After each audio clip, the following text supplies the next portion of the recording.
Dr. Robert Carter. And the first question I'd like to ask you is, how did you come in contact with our organization to begin with? Interesting story. So, much like my esteemed colleagues, I deployed, I learned about the workshop after deployment to Afghanistan in 2010. After my deployment, I visited my parents in Texas, and my dad walked into the room unexpectedly, and I was hit the ceiling. I jumped. The hypervigilance which is a normal physiological mechanism to be in a combat situation. But again, I didn't, much like Tom described, the normal reaction is that this is normal and it should subside over time. At the time, I was assigned to the Pentagon. I deployed from the Pentagon and reported back to the Pentagon in the White House. So I was in Afghanistan on a Friday, and Tuesday I was back in the Pentagon in the White House. So it was an interesting dynamic. And then 3 months later, I reported to my new assignment in Stuttgart, Germany. And it was there where I was alone in a new environment where I began to realize that I remember sleeping with the lights on. I remember sleeping through the night, and I realized at that point that I was suffering from probably, whether it's PTSD or just whatever it was, there was something abnormal going on. I had a doctor's appointment where I had my blood pressure taken, and I had the early signs of high blood pressure, high cholesterol, and even those, I guess within my mind, I discounted, especially, obviously being a medical researcher, to go away. That lasted about a year, and I was assigned to U.S. Africa Command, and our main support was primarily on the African continent. I came back from a trip in Kenya, and I had this really ache on my left side, and I thought I had maybe appendicitis, so I reported to the hospital in Stuttgart, Germany, where I was diagnosed with Crohn's disease.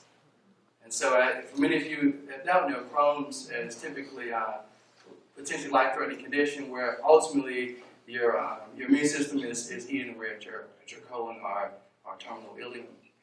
And so this is the wake-up call, because now, I'm in my late 30s, and now I have a potential life-threatening condition that will probably result in the end of at least my military career and potentially how I saw life in general. So fortunately, I had heard about this workshop from now my wife. At the time, she introduced me to the actual workshop, but I thought I didn't need it at the time.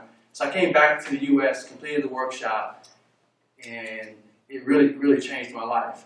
Within a year, I went back to my gastroenterologist in Stuttgart, Germany, had the colon of a 20-year-old.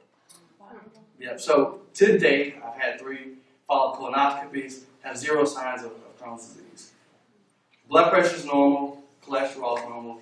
Physiologically, I'm 20 years old. And so I 100% credit this workshop. However, as a scientist, I was completely skeptical. I said, this can't be possible. This was nowhere in any medical physiology textbook that I read. And so that led me down a road of really becoming scientifically interested in this project. So you have very interesting, intricate diagram there about some hypotheses about, number one, how PTSD actually affects brain function, and how some of the exercises in the workshop work in a very innovative way to reverse those symptoms, reverse the process. So I told him to make this like it was a 9th grade science fair, and to really kind of take it step by step. So we'll see how we can do that. Yes. So the simplest way to summarize this drawing is that we can use the breath to hack into the wizard to silence the lizard. Okay. Now I'll describe it. So when an individual experiences trauma, combat trauma, sexual trauma, you pick the trauma, the brain largely gets into this reactive mode, our reptilian brain. We sense, we react, without really utilizing our memory, limbic system, emotions, to really judge, is this a new situation? In particular, if the incident occurred in a particular environment, if you're exposed to that environment again, you're going to judge that as a life-threatening potential situation. So if you were assaulted in an alley, you're probably going to avoid alleys. If you were on a bridge that collapsed, you're probably not going to drive across bridges again, because ultimately you're going to relate that scenario to the future. So hence the lizard. So what happens in this situation is that we get caught into sensing, reacting, versus looking at patterns. We sense that event and react to it. So initially, our body, in this case, 10 pounds of stress, our body can compensate with 10 pounds of the appropriate physiological reaction. However, over time, as we get 10 pounds of stress, 20 pounds of stress, 30 pounds of stress, this completely breaks down our ability to compensate. And so this is what happens with post-traumatic stress or prolonged stress. Our body's ability to compensate breaks down. Our body sends physiological signals from the mind and the body to say, hey, I need help. Typically what happens is that either we don't get help, as we heard, self-medicate, or we're put on a whole host of antidepressants, anti-anxiety drugs, which largely mask the problem. One of the most common ones that is utilized in particular for post-traumatic stress is serotonin reuptake inhibitors, which has many side effects, but serotonin is an important drug. It's the drug that's typically associated with happiness, sense of well-being, and often can mask some of those effects. And so what has been demonstrated, in particular with meditation, breath-based meditation, and really other forms of meditation, is that this typically results, when practiced, in elevations in the brain of serotonin. So it's really a natural way. So hence the term, use the breath to hack the wizard and silence the lizard. So let's take a look specifically at what goes on at the level of the wizard. We have this prefrontal cortex, which is really the center of our self-awareness. It does a lot of things. And then we also have the limbic system, which is the center of emotions, and then the cortex, and lots of other structures that interact in an important physiological way to keep us healthy. But again, when we experience this prolonged stress, these interactions largely contract. So for example, we know the hippocampus, which is a very important structure for memory and emotions, the volume, it declines in volume and is largely inhibited by other brain structures. And so, for example, now we have an emotion that comes down as negative. We get into this situation, and then even when positive thoughts enter the mind, we don't have the appropriate physiological response. So, again, this is sort of this relationship between the lizard and wizard. And so, in this particular scenario, this is why we really ultimately need a really natural way to break the cycle, because largely, much of the medications and even some of the therapies that are utilized are not necessarily most effective at really counteracting these effects.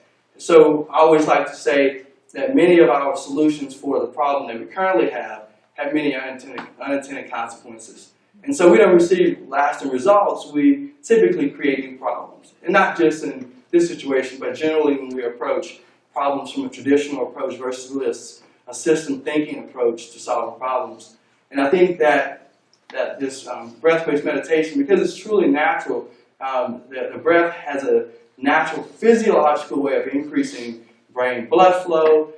We know from years of research, in fact 100 years of research, that the physiology of emotions is typically not something we talk about. And probably for the last 50 years, work has demonstrated that we have the capacity that for each emotion has a corresponding rhythm of breath, and that if we can actually put a smile on our face, have good posture, and breathe in a way that's consistent with happiness and joy, that we can override those negative emotions.